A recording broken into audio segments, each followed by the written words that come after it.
There's a law school where the median student scored a 175 on the LSAT. That is the highest median score of any law school in the country, and almost none of those students pay full price to go there. And it's not Yale or Harvard, their medians are 174. Most people outside law school have never even thought about this school, but this year it climbed to number 13 in the country. And it passed by a school whose name is on half the resumes in Washington. And that other school just had the worst drop of any top program on the list. And of course, today I'm going to name both of those law schools. I'll pull up the real data and I'll show you the one number that should flip how you pick a law school. Because most people read the rankings backwards and it costs them six figures. Let me start with the law school that everybody knows, Georgetown Law, one of the most famous law schools in America. This year, it dropped from 14th to 18th in the US News rankings, the biggest drop of any top law school. Now, of course, a drop in the rankings alone is not the story. Rankings move around every single year. The story is that if you look at Georgetown's own numbers, tuition this year is over $83,000 for 1 year times 3. That's over $250,000 in tuition before you pay a single month of rent in one of the most expensive cities in the country.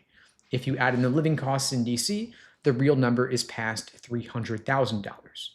And the question, of course, is who pays that? It's you. You're the one who pays it. And if you look at Georgetown's scholarship table in its 509 report published by the American Bar Association, you'll see a whole lot more. For those who aren't aware, the 509 is a form every law school has to file with the American Bar Association every single year. It's public and almost nobody reads it, but I read them every single year. Now, that table in the 509 sorts students by how much grant money they got, whether they got full ride, they got half off or a little off or nothing at all. Now, at Georgetown, the biggest group is the one getting nothing, 880 students with no scholarship paying full price. That's more people than any discount group on the page. And the most common thing at Georgetown Law is paying every single dollar. And Georgetown can do that for a simple reason. It's huge. It graduates more than 700 students a year, the biggest class at the top. So when your name is that famous and you sit in the median of legal education right in the middle, the seats fill up on their own. You don't have to cut the price because a smaller, hungrier school does. And that's a big part of why so many pay full price. So let's think about, on the one hand, Georgetown has 880 people paying full price. The other school, the one with a 175 median LSAT score, they climbed to 13th, a whole level above Georgetown, is WashU, Washington University in St. Louis. And if you're not deep in the law school world, that name might not ring bells. It might not jump out the way that Georgetown does. But the gap between how famous a school feels and what it actually does for you is what makes all the difference. If we pull up WashU's 509, same table, same groups, they've got about 780 full-time students. How many pay full price with no scholarship, like those at 880 at Georgetown? Only 43 out of about 780. And it gets better. On that same table, 77 students get more than full tuition. More than full tuition. The school is paying their tuition, and then on top of that, handing them extra money on top, cash, a living stipend, just to show up. So at Georgetown, the biggest group pays everything, and at WashU, most students get half off, a full ride, or they get paid to go there. WashU has a higher LSAT median score, and it ranks higher. Now, I know you're saying to me, Steve, come on, Georgetown is Georgetown. The name got to be worth something. You get what you pay for. But let's look at the outcomes. The reason most folks pay full price for a top law school is to work in big law. The big law firms that pay brand new lawyers $250,000 a year. That paycheck is the only thing that's going to pay off $300,000 in debt without wrecking your 30s. So the real question isn't which school sounds better when you're telling your family, it's which one actually gets you that job. And so we can look at the ABA employment reports showing the job outcomes for the class of 2025, the newest numbers that both schools filed. Georgetown, the big firms with 250 lawyers or more, where the $250,000 a year jobs are, only 59% of the class landed one, which is still pretty good, not as good as Columbia, but it's a real number. At WashU, 48% got into big law. So Georgetown wins that one by about 11 points. But of course, big law jobs are not the only thing that mattered. We also want to look at federal clerkships. Those are some of the hardest first jobs to get in all of law, Clerking for a federal judge opens up doors. You get top court work, a signing bonus of over $500,000 at some firms, even teaching positions.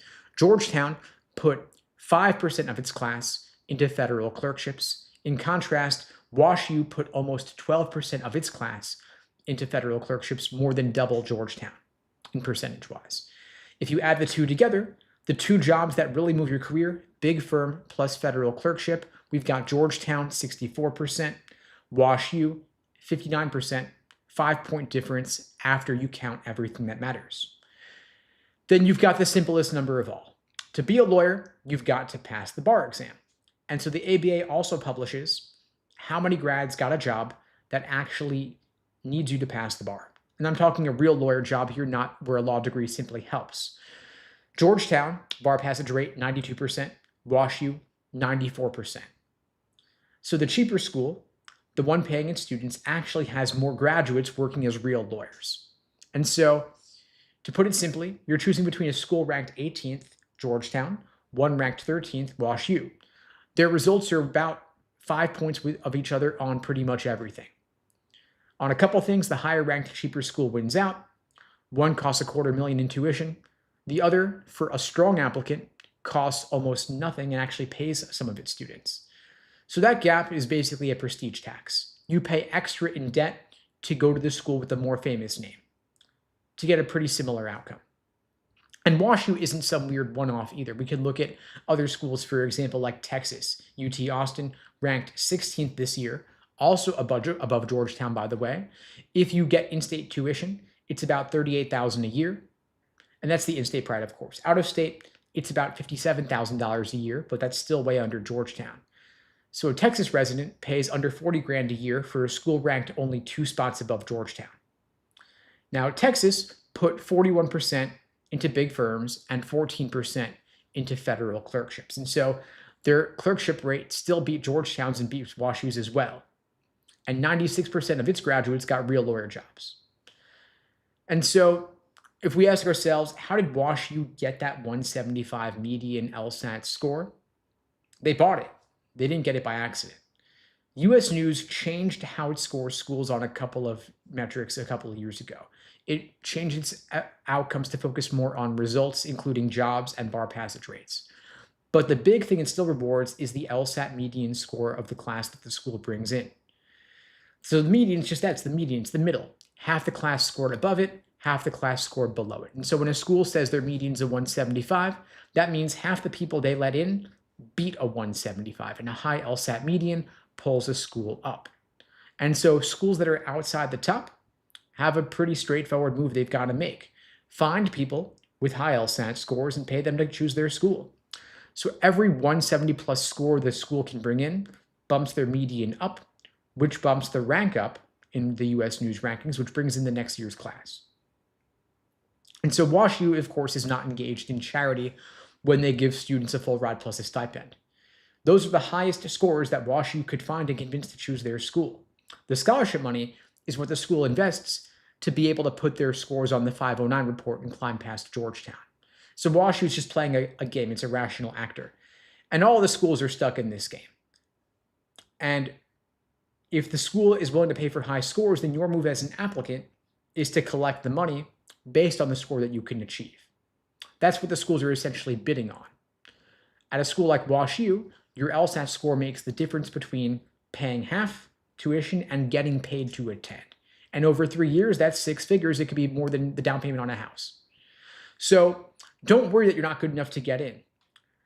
The schools, one step below the top, want your LSAT score if you can get it high enough, and they'll pay you real cash for it. The 509 filings show it straight up. And so you can use your LSAT score as leverage. If you get a scholarship offer from one school, you take it to the next school. If you get an offer from WashU, you go to another school and ask them to match it or exceed it. And a lot of them will, because losing a high score drags their median LSAT down and it hurts them in the rankings. It's funny how people will bargain over a used car for an hour, but then pay 6 figures in tuition without blinking twice.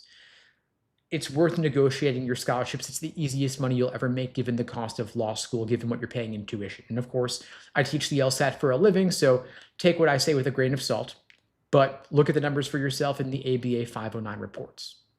And if you want my help getting your LSAT score up, I'm happy to help you out, of course. I'm offering free LSAT tutoring for everybody watching this now or later. You can book that free tutoring lesson with me personally at unpluggedprep.com/start. The link is below the video on YouTube, pinned in the chat on YouTube, in my bio on TikTok and IG as well.